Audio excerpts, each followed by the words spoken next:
extra time.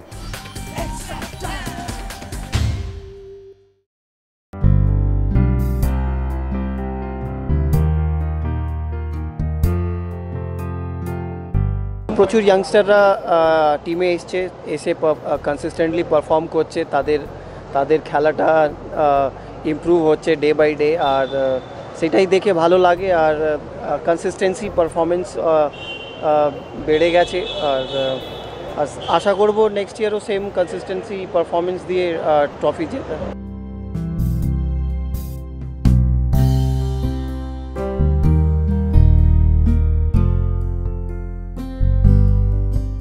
আমাদের যারা youngster তাদেরকে মনিটর করা হচ্ছে ভিশন 2020-তে সব ডিপার্টমেন্টের, শুধু ফাস্ট বোলিং, স্পিন বা ব্যাটিং না, ওভারঅল সব দিক থেকেই যতটা প্লেয়ার আছে ক্যাম্পে তাদের ভালো করে দেখা হচ্ছে। আর it's good to see all the youngsters coming and doing well.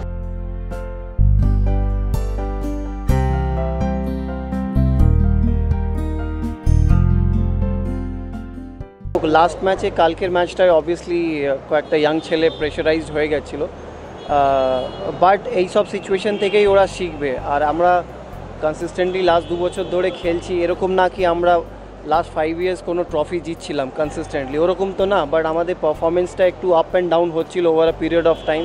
But last 2 বছর থেকে আমাদের পারফরমেন্সটা কনসিস্টেন্ট হয়েছে, সেটা অনেকটাই পজিটিভ। এই ছেলেরাই সামনে এসে আবার কামিং ইয়ার্সে ট্রফি দেবে।